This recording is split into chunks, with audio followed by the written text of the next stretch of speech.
Perjanjian Giyanti membawa Pangeran Mangkubumi beserta keluarga dan pengikutnya berpindah dari Surakarta ke barat Kali Opak. Karena Keraton Surakarta tetap menjadi tempat dan ibu kota Kasunanan Surakarta di bawah kekuasaan Pakubuwono III. Sebelum mendapat tempat untuk dijadikan keraton, Pangeran Mangkubumi menempatkan keluarga dan pengikutnya di Pesanggerahan Ambar Ketawang. Dan untuk mendapatkan tempat sebagai lokasi keraton, putra Amangkurat IV dari selir Mas Ayu Tejowati ini melakukan semedi, diantaranya di Gunung Gamping dan Cabean Kunti di Boyolali.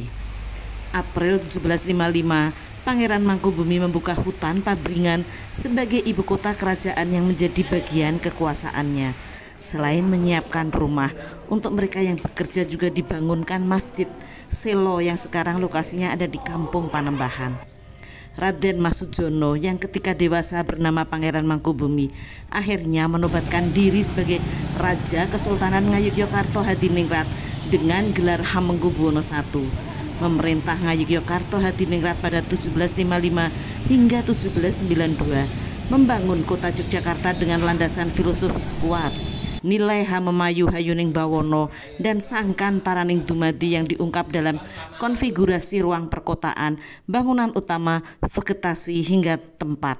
Anggota Dewan Kebudayaan DIY Dr. Revianto menyebut landasan nilai luhur dan pengejawantahannya dalam ruang perkotaan telah memandu perkembangan kota Yogyakarta melintas abad dari masa hegemoni Eropa, kemerdekaan hingga sekarang, dari ibu kota kerajaan, ibu kota republik hingga daerah istimewa.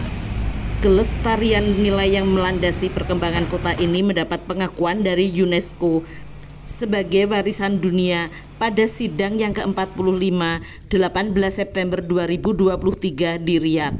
Karya monumental lain pada zamannya adalah Taman Sari yang dirancang arsitektur Portugis Demang Tegis. Setelah bertahta, Sri Sultan Hamengkubuwono I juga membentuk sekolah yang diberi nama Sekolah Tamanan untuk para putra-putri raja, putra-putri kerabat serta pejabat tinggi Keraton Ngayogyakarta Hadiningrat.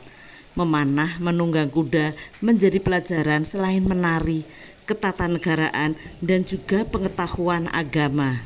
Melihat kemajuan keraton yang pesat, kekhawatiran Belanda mulai muncul. Belanda mengusulkan kepada Sultan agar diizinkan membangun sebuah benteng di dekat keraton dengan dalih agar Belanda dapat menjaga keamanan keraton dan sekitarnya. Akan tetapi di balik dalih tersebut, maksud Belanda sejatinya adalah memudahkan mengontrol perkembangan di dalam keraton.